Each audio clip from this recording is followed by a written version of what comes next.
Plummeting birth rates, gender wars stemming from societal pressures regarding gender roles and expectations, the rise of AI, cyber attacks, endless wars, economic depression, worsening wildfires, worsening floods, food and supply shortages, all seem to signify that the end is near.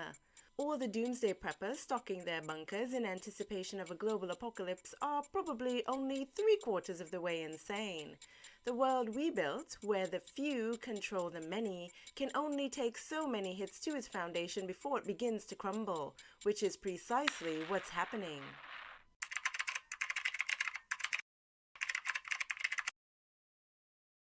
Given the atrocities currently unfolding in the world, realistically, we all should be stocking up on food and supplies.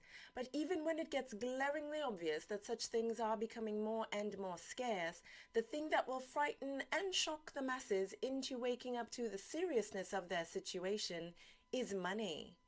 Crops are already withering and dying. Animals that provide meat and eggs are already becoming diseased. Farmers are already being forced out of business. Endless wars are already destroying where we live, making enemies of our neighbors and threatening our physical and mental well-being. Yet, we carry on with fewer of the population pushing back than those who simply go along to get along. But that day when we're all unable to access our funds in the bank and all payment systems and power grids go down, which after a time will render even physical cash transactions moot, that is when real panic will set in. And that's because not everyone is being negatively affected by the current hardships in the world. In fact, many people have gotten and are getting rich during these and previous times of economic depression, though the ones who get rich are usually those who were already wealthy to begin with. So that day when even those in the 1% find that their riches have become obsolete and they're in no better financial positions than everyone else, well, cue pandemonium.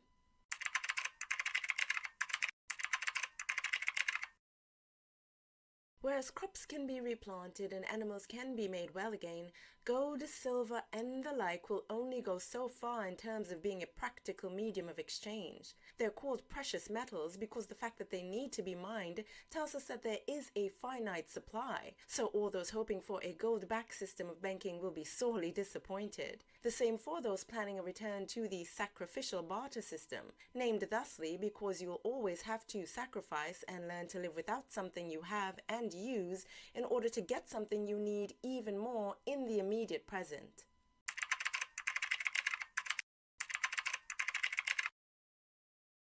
So, now that we've established the real ending of the world as we know it will only happen once the financial collapse happens, we have two options. We can sit, wait, brace for impact, and then immerse ourselves in the thralls of the mayhem that follows the collapse of the old, or we can build and then embrace the new, as in a new system of exchange. Money is after all called currency, so it should flow like the sea. And a free-flowing currency system is something that Salt of the Earth, or SOE Foundation, has already researched, designed, and built.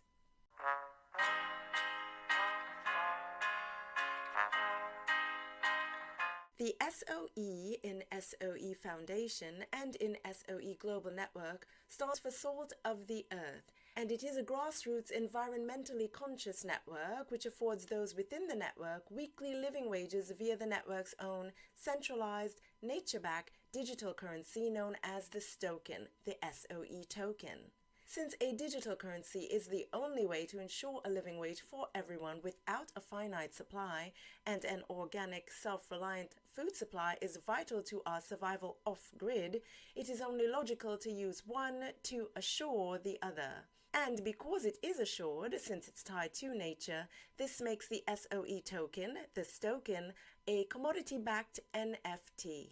With weekly living wages in addition to SOE housing, free education, free health, dental and mental care, community farms and community gardens supplying fresh organic food, the goal of SOE Global Network is to unplug from the matrix, become completely self-sufficient, and ensure that everyone in the SOE Global Network is financially free.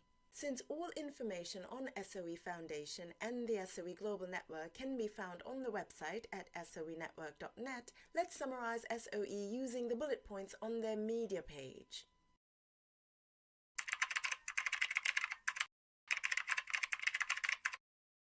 SOE is a global network made up of SOE-affiliated companies, or SACs, which are the resources in the network.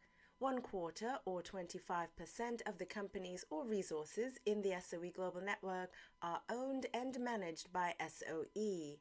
The other 3/4, or 75% of resources, are independently owned and managed by individuals who are in the network.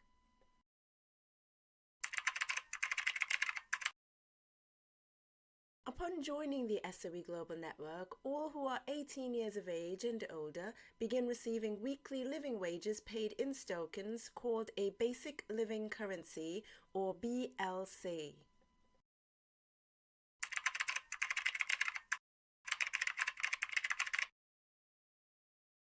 BLC weekly payment days differ according to the day of the week the individual joined the SOE Global Network, the day of the week the individual turned 18 years of age, or the day of the week the individual became an official citizen of the country paying their BLC. Upon commencement of high school, teens receiving an SOE education begin earning tokens paid at week's end for each full day all classes school attendance called a Basic Student Currency, or BSC.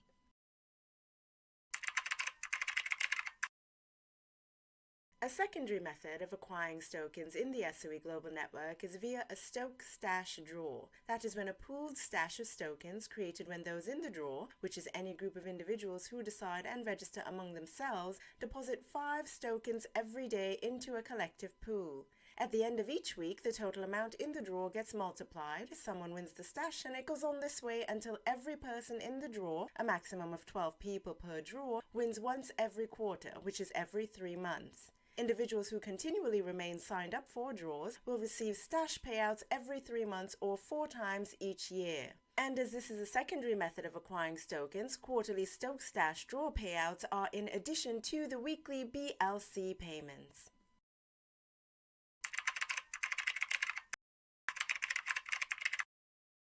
Token boosts for large personal or general purposes, such as housing purchases, are based on a token savings ratio. Every token saved by the applicant and presented as fixed capital will have the fixed capital boosted, which means the amount of tokens the applicant receives will be a much larger multiplied amount of tokens than the fixed capital amount they originally presented. And all individuals in the SOE Global Network are entitled to 1 token boost every 18 months.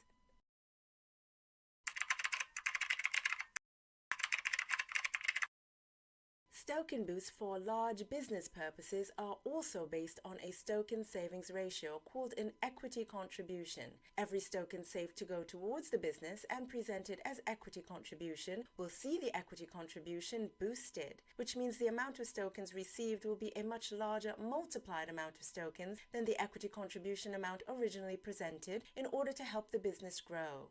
Token boosts for businesses are obviously much larger than personal token boosts, and all businesses in the SOE Global Network are entitled to 1 token boost every 36 months. The world we know is ending, so embrace it. Say goodbye and good riddance to taxes, homelessness, paid healthcare, and loan debt, among other things that turned our world into a prison planet. With fairness and financial freedom already planned for our future, in our new world, the end of the old world is the blessing in disguise we've all been hoping for.